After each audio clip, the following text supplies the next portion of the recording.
ہر قسم کے روحانی جسمانی مسائل اور وظائف کے لیے پیر اقبال قریشی چینل کو سبسکرائب کریں۔ بسم اللہ الرحمن الرحیم۔ ان الذین فرقوا دینہم وکانوا شیعا لست منہم فی شیء انما امرہم الی اللہ ثم ینبئہم بما کانوا یفعلون۔ صدق اللہ العظیم۔ اللہ رب العزت نے ہمیں اہل سنت والجماعت بنایا۔ ہم اپنے آپ کو اہل سنت والجماعت کہتے ہیں۔ اس کی وجہ کیا ہے کہ ہم اپنے آپ کو کوئی اور نام کیوں نہیں دیتے؟ اہل حدیث بھی نام نہیں دیتے، اور بہت سے گروہ ہیں، فرقے ہیں، وہ سارے اپنے آپ کو ٹھیک کہتے ہیں، لیکن ہم جو کہتے ہیں کہ ہم اہل سنت والجماعت ہیں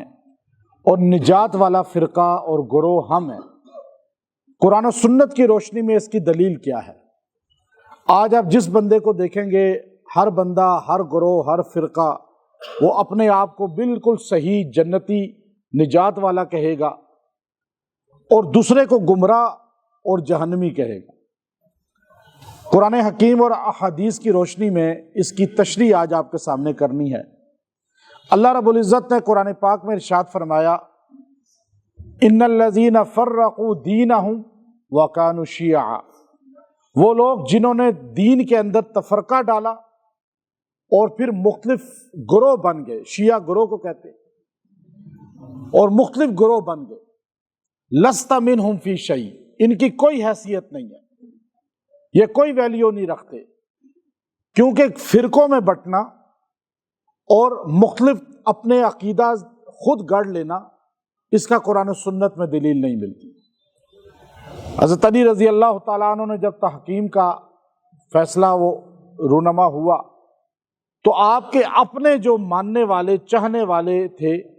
وہی آپ کے خلاف ہو گئے، خارجی بن گئے، خوارج ان کو کہا جاتا ہے،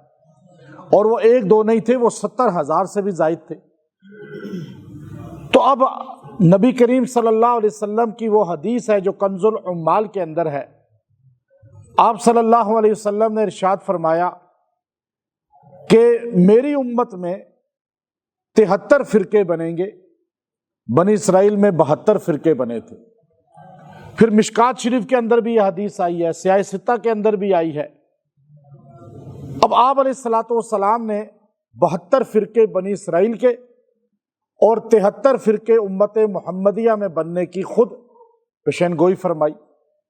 صحابہ نے عرض کی، یا رسول اللہ صلی اللہ علیہ وسلم 73 فرقے بنیں گے اس امت میں،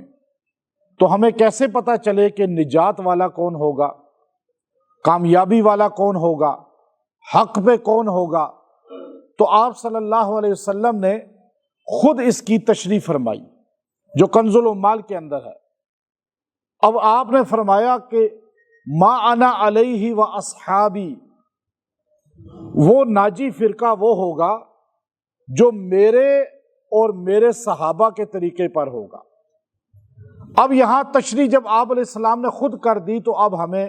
سمجھنا مشکل رہا ہی نہیں، چونکہ حدیث مشکات ہے، علیکم بسنتی و سنت الخلفاء الراشدین، کہ میری سنت اور خلفاء راشدین کی سنت کو مضبوطی سے پکڑو، اور دوسری حدیث میں فرمایا بالنواجز، ان دانتوں کے ساتھ، نواجز کے ساتھ اس کو عضو علیہ بالنواجز، یعنی اس کو اتنی سختی سے پکڑو کہ تم سے کوئی اسے کھینچ نہ سکے، چھین نہ سکے۔ اب نبی کی سنت تو ہمیں سمجھ آ گئی کہ نبی کا جو کام ہے، جو عمل ہے، وہ سنت ہے، لیکن صحابہ اکرام رضوان اللہ تعالی علیہم اجمعین نے جو کام کیا وہ سنت کیسے ہوا؟ تو شاہ ولی اللہ محدث دہلوی رحمۃ اللہ علیہ ازالۃ الخفا میں لکھتے ہیں کہ نبی کریم صلی اللہ علیہ وسلم کا جو دور نبوت ہے وہ 23 سالہ نہیں ہے بلکہ 53 سالہ ہے۔ پھر آپ نے تشریح کرتے ہوئے فرمایا کہ نبی صلی اللہ علیہ وسلم کا 23 سالہ دور نبوت تو وہ ہے جن میں قرآن نازل ہوا، لیکن صحابہ جو خلفائے راشدین ہیں ان چاروں کے ادوار کو اگر نکال دیا جائے دور نبوت سے تو قرآن پاک کی بہت سی آیات کی ہمیں سمجھ ہی نہیں آئے گی، چونکہ اللہ رب العزت نے فرمایا، شاہ ولی اللہ فرماتے ہیں هو الذی ارسل رسولہ بالہدی ودین الحق لیظہرہ علی الدین کلہ وکفی باللہ شہیدا محمد الرسول اللہ۔ اب آپ دیکھیے، اللہ نے فرمایا کہ دین اسلام اس لیے آیا ہے دنیا میں کہ دنیا کے سارے ادیان پہ غالب آ جائے۔ یہ گواہی ہے جو اللہ دے رہا ہے کہ محمد اللہ کے رسول ہیں، اور والذین معہ اشداء علی الکفار رحماء بینہم تراہم رکعا سجدا، چاروں خلفاء کی نشانی اس میں علامات آ گئی۔ اب جو دین اسلام غالب ہونے کے لیے آیا تو ہم دور نبوت میں دیکھتے ہیں، شاہ ولی اللہ فرماتے ہیں کہ دین اسلام حجاز سے باہر نکلا نہیں تھا، کیسر و کسریٰ تک اسلام پہنچا نہیں تھا، استنبول تک پہنچا نہیں تھا، افریقہ، چائنا، افغانستان، رشیا اور بر صغیر کے خطے میں اسلام داخل نہیں ہوا تھا۔ اللہ تو کہتا ہے کہ دین اسلام کو ہم نے غالب کرنے کے لیے نازل کیا، تو یہ غالب ہوا خلفائے راشدین کے زمانے میں، تو پتہ چلا خلفائے راشدین کا دور بھی اصل میں رسول اللہ صلی اللہ علیہ وسلم کی سنت کا دور ہے، اور جو خلفائے راشدین نے کام کیا وہ بھی سنت ہوگا، جو نبی نے کام کیا وہ بھی سنت ہوگا۔ اب آپ کہیں کہ یہ اذان جمعہ کی دوسری، آپ کہیں یہ محراب، آپ کہیں یہ گنبد، آپ کہیں یہ تراویح، یہ ساری صحابہ نے، بعد میں خلفائے راشدین نے یہ ساری رائج کی، تو کہا جائے گا رسول اللہ صلی اللہ علیہ وسلم نے فرمایا، مشکات شریف میں ہے، علیکم بسنتی و سنت الخلفاء، میری اور خلفاء کی سنت کو پکڑ لو۔ اب نبی کی سنت کو مانے، خلفائے راشدین کی سنت کو نہ مانے، پکا مومن نہیں ہوگا۔ اب ہم اپنے آپ کو جو اہل سنت والجماعت کہتے ہیں، ہم کوئی ہوائی بات نہیں کرتے، ہم کوئی تعصب میں نہیں کہتے یا افراط و تفریط میں نہیں کہتے، ہم احادیث کو سامنے رکھ کر کہتے ہیں،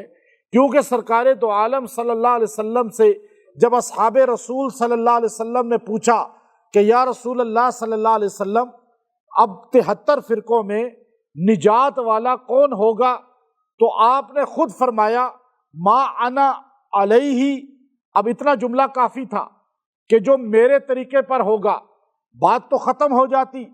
آج ہر بندہ یہ دعویٰ کرتا ہے بڑی کثیر تعداد میں کہ ہم رسول اللہ صلی اللہ علیہ وسلم کا کلمہ پڑھنے والے ہیں۔ ہم نے کوئی ابو حنیفہ کا کلمہ تو نہیں پڑھا، امام شافعی مالک کا کلمہ تو نہیں پڑھا، تو ہم تقلید کیوں کریں؟ ہم محمد عربی صلی اللہ علیہ وسلم کی تقلید کر رہے ہیں۔ تو یہ سوچئے،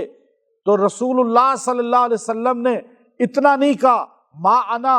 علیہ، جو میرے طرز عمل طریقے پر ہوگا، بلکہ آپ نے فرمایا ما انا علیہ و اصحابی، جو میرے اور میرے صحابہ کے طریقے پر ہوگا۔ اب نبی کے طریقے پر ہو بندہ، صحابہ کو نہ مانے، وہ بندہ مومن نہیں ہوگا۔ اب ایک بندہ کہے میں صحابہ کو مانتا ہوں، سنت کو نہیں مانتا، وہ بھی مومن نہیں ہوگا۔ ہم کہتے ہیں ہم اہل سنت والجماعت ہیں۔ اہل سنت کہاں سے لیا ہم نے، والجماعت کہاں سے لیا ہم نے؟ یہ ہم نہیں کہتے، یہ تو شیخ عبد القادر جیلانی رحمۃ اللہ علیہ غنیۃ الطالبین میں لکھ رہے ہیں۔ یہ شیخ عبد القادر جیلانی، ان سے پہلے جو آئے بڑے بڑے، وہ سارے بھی یہی لکھتے رہے، یہاں تک کہ بعد والوں میں امام ابن کثیر نے لکھا، بعد والوں میں ابن قیم نے لکھا، بعد والوں میں ابن تیمیہ نے لکھا، بعد والوں میں مجدد الف ثانی نے لکھا، پھر اس کے بعد جتنے شاہ ولی اللہ تک آئے، اور پھر ہمارے اکابرین علماء دیوبند، ساروں نے یہی لکھا کہ ہم اہل سنت والجماعت ہیں۔ یہ کہاں سے لیا؟ یہ حدیث نبویہ سے لیا کہ حضور نے فرمایا ما انا علیہ، جو میرے طریقے پر ہوگا، نبی کا طریقہ سنت ہے، اس لیے ہم اپنے آپ کو کہتے ہیں اہل سنت۔ اور نبی نے فرمایا وہ اصحابی، جو میری صحابہ کو مان کر چلنے والا ہوگا۔ ہم جماعت صحابہ کو بھی مانتے ہیں، نبی کی سنت کو بھی مانتے ہیں، اس لیے ہم اہل سنت والجماعت ہیں۔ اگر ہم صحابہ کو نہ مانیں یا صحابہ کی باتوں کو نہ مانیں، تو جماعت صحابہ کی نہ مان کر ہم اہل سنت والجماعت سے نکل جائیں گے۔ یہی بات ابو الحسن اشعری رحمۃ اللہ علیہ جو عقیدہ اہل سنت کے امام ہیں، ابو منصور ماتریدی رحمہ اللہ تعالی جو عقیدہ اہل سنت کے امام ہیں، میں ان کی قبر پہ بخارا میں 3-4 مرتبہ حاضر ہوا، اور اسی لیے کہ ابو منصور ماتریدی جنہوں نے باقاعدہ طور پہ تاویلات اہل سنت کے نام سے 40 جلدوں میں عقائد اہل سنت کو لکھ دیا، آپ نے فرمایا جو نبی کو مانے گا صحابہ کو نہیں مانے گا، یا نبی کی مانے گا صحابہ کی بات نہیں مانے گا، وہ اہل سنت والجماعت نہیں ہوگا۔ اہل سنت والجماعت ہونے کے لیے نبی کی بات کو بھی ماننا پڑے گا، اور صحابہ خلفائے راشدین بالخصوص کی بات کو بھی ماننا پڑے گا۔ یہ عقیدے کے ہمارے امام اشعری ہیں، ماوراء النہر سے اس طرف عراق کی طرف، اور اس طرف آپ چلے جائیں عرب کی طرف تو عقیدہ کے امام ہے اشعری، ابو الحسن اشعری رحمہ اللہ تعالی، اور اس طرف ماوراء النہر کے یہ جو رشیا کے ساری کنٹریز ہیں، یہ ہمارا بر صغیر افغانستان ہے، اس سارے میں جو عقیدہ اہل سنت کے امام جن کی بات کو تسلیم کیا جاتا ہے انہیں ابو منصور ماتریدی کہتے ہیں، جن کی کتب ہیں۔ اور آپ دیکھیے یہ دونوں امام اہل سنت ہیں، اور حنفی باقاعدہ طور پر حنفی ہیں، اور انہوں نے بتایا کہ اہل سنت کیا ہوتے ہیں۔ پھر عقیدہ طحاویہ جو اہل سنت کی سب سے بہترین کتاب ہے، جو امام طحاوی نے لکھی، جو پہلے شافعی المسلک تھے، پھر اپنے ماموں کو دیکھا انہوں نے کہ ان کے ماموں جو ہے بہت بڑے امام شافعی رحمۃ اللہ علیہ کے شاگردوں میں سے ہیں، لیکن جب وہ پھنس جاتے ہیں کسی مسئلے میں تو وہ اپنے بھانجا، چھوٹا سا بھانجا عمر کا تھا طحاوی رحمۃ اللہ علیہ، وہ فرماتے ہیں کہ مجھے کہا کرتے تھے بیٹا جا وہ امام محمد کی، امام ظفر کی، امام ابو حنیفہ کی کتاب اٹھا کر لے آ۔ میں جاتا، وہ مسئلہ جو پھنس چکے ہوتے تو امام ابو حنیفہ یا ان کے شاگردوں کی کتب سے وہ اس مسئلے سے نکلتے، تو میں سوچنے لگتا کہ اگر ابو حنیفہ اتنے بڑے عالم ہیں تو پھر ہم ان کی تقلید کیوں نہ کریں۔ تو امام طحاوی بچپن ہی سے ابو حنیفہ رحمۃ اللہ علیہ کے مقلد بن گئے، اور پھر بعد میں وقت کے ایسے امام بنے کہ ان سے بڑا حنفیت میں امام صاحب کے 3-4 شاگردوں کو چھوڑ کر کوئی بڑا عالم نہیں گزرا۔ آپ کا عقیدہ طحاویہ پوری دنیا میں پڑھایا جاتا ہے، عرب میں، مکہ ام القریٰ میں، مدینہ یونیورسٹی میں، ریاض یونیورسٹی میں، افریقہ میں، آپ پوری دنیا میں کسی بھی مسلمانوں کے ملک میں چلے جائیں، آپ کو جو عقیدے کی کتاب پڑھائی جائے گی وہ عقیدہ طحاویہ ہوگا۔ عقیدہ طحاویہ، اچھا ہم اہل سنت والجماعت ہیں، اچھا ما انا علیہ و اصحابی جو میرے اور میرے صحابہ کے طریقے پر ہوگا۔ اب نبی کو ماننا اہل سنت اور صحابہ کو ماننا والجماعت، تو نبی کو نہ مانے پھر بھی جو کامل مسلمان نہیں، وہ کافر ہے، اور صحابہ کی بات اور صحابہ کو نہ مانے پھر بھی مسلمان نہیں ہوگا۔ اب اہل سنت والجماعت ناجی کیسے ہے؟ شیخ عبد القادر جیلانی رحمۃ اللہ علیہ نے غنیۃ الطالبین میں لکھا کہ 73 فرقے ہوں گے، آپ نے 72 فرقوں کو گنوایا لکھ کر، خارجیوں کے اتنے، معتزلیوں کے اتنے، روافظ کے اتنے، اور پھر قدریہ کے اتنے، مرجیہ کے اتنے، اور آپ نے ایک ایک فرقے کا نام لکھا۔ 72 لکھنے کے بعد آپ نے فرمایا ایک فرقہ ہے اہل سنت والجماعت کا، جو حنبلی ہے، شافعی ہے، مالکی ہے، حنفی ہے، بریکٹ میں لکھا، اور ساتھ لکھا یہی ہے جو نجات والا ہے، جس کو رسول اللہ صلی اللہ علیہ وسلم نے جنت کی بشارت دی۔ اب اہل سنت والجماعت ہم اپنے آپ کو کہتے ہیں، ہمارا شافعیوں سے، ہمارا مالکیوں سے، ہمارا حنبلیوں سے، ہمارا حنفی جو ہے مالکیوں سے اور حنبلیوں سے اور شافعیوں سے، حنفیوں کا اختلاف ہے، لیکن وہ اختلاف نہیں ہے جو کفر اسلام کا ہوتا ہے۔ قرآن پاک میں اللہ نے فرمایا اصلھا و فرعھا، یہ آیت میں اصل کہتے ہیں جو نیچے ہوتی ہے، بیس، فاؤنڈیشن یا اس کی جڑ درخت کی، فرعھا اوپر ٹہنیاں ہوتی ہیں جو درخت کی، ٹہنیاں اوپر جاتی ہیں اور جڑ زمین کے اندر جاتی ہے۔ ایک اختلاف ہوتا ہے اصل والا اصولی، ایک ہوتا ہے فروعی، جیسے اصل ہوا کہتے ہیں دادا پردادا نانا پڑنانا، فرع ہوا کہتے ہیں پوتا پوتی نواسا نواسی، بعد میں جو آگے بڑھے، اور جو پیچھے خاندان ہے اسے اصل ہوا کہتے ہیں۔ ہمارا ایک اصولی اختلاف ہے دنیا میں نصرانیوں سے، فروعی اختلاف نہیں ہے، کیونکہ وہ تثلیث کا عقیدہ رکھتے ہیں۔ اصولی اختلاف ہے کہ ہم وحدہ لا شریک مانتے ہیں اللہ کو۔ ہمارا یہودیوں سے اصولی اختلاف ہے، ہمارا ان کا جوڑ ہو ہی نہیں سکتا، کیونکہ وہ عزیر ابن اللہ کہتے ہیں، ہم اللہ الصمد کہتے ہیں۔ ہمارا جو ہے ہندوؤں سے اختلاف ہے اصولی، کیونکہ وہ کئیوں کو حاجت روا خدا مانتے ہیں، ہم ایک کو مانتے ہیں۔ اسی طرح مسلمانوں کے بہت گروہ ہیں، لیکن ان چار سے ہمارا اختلاف اصولی نہیں ہے، ہمارا فروعی اختلاف ہے۔ فرعها فروعی کیسے ہے؟ آمین بالجہر پہ، ہمارا رفع الیدین پر، ہمارا جو ہے ان چھوٹی چھوٹی چیزوں پر ہے، ہمارا فروعی اختلاف ہے، جس سے کفر اسلام کا مسئلہ نہیں بنتا۔ ہمارا اصولی اختلاف اس سے ہے جو کہتا ہے کہ کلمے کے 2 جز نہیں، جو کہتا ہے قرآن کے 30 پارے نہیں، جو کہتا ہے کہ وضو کا آغاز کلی منہ سے نہیں، اور جو کہتا ہے ابو بکر پر ہمارا یقین نہیں، جو کہتا ہے عمر صحیح نہیں، جو کہتا ہے سیدہ عائشہ ٹھیک نہیں، جو کہتا ہے نبی کے بعد کوئی معصوم آ سکتا ہے، جو ختم نبوت کو نہیں مانتا، جو قرآن پاک کی حرمت کو نہیں مانتا، جو اصحاب رسول کے جنتی کل کے ہونے کو نہیں مانتا، جو ان چیزوں کو نہ مانے، اس سے ہمارا اختلاف کون سا ہے؟ اصولی۔ اب آپ دیکھیے، میں افریقہ میں ایک جگہ جمعہ پڑھایا، انہوں نے کہا جی یہ لوگ یہاں پر جمعے میں خطبہ نہیں دیتے عربی کا، موزمبیق میں، وہاں تبلیغ کے امیر تھے پورے افریقہ کے، وہیں ان کی جگہ پہ اجتماع ہوتا تھا۔ انہوں نے کہا جی اگر آپ ہمارے یہاں جمعہ آپ نے پڑھایا تو آپ یہاں بھی پڑھا دیں یہ جمعہ، وہ آپ کے عقیدت مند، وہ ایک بندہ افریقی میرا علاج کرایا تو میرا عقیدت مند ہو گیا، اس نے کہا میری مسجد میں آپ جمعہ پڑھائیں۔ تو میں نے ان سے کہا، جو امیر تھے وہاں کے عالم تھے، میں نے کہا جی آپ کیا مشورہ دیتے ہیں؟ آپ نے کہا حضرت پڑھائیں، میں خود بلکہ آپ کے ساتھ ترجمانی کروں گا۔ تو ہمیں تو خوشی ہوگی، یہ تو کہتے ہیں کہ یہ تبلیغ والے بدعتی ہیں اور یہ عربی خطبہ نہیں، یہ تو بالکل سلفیت کی طرف آگے۔ وہ میرا بیان یوٹیوب پر بھی ہے، تو میں نے وہاں پر بیان کیا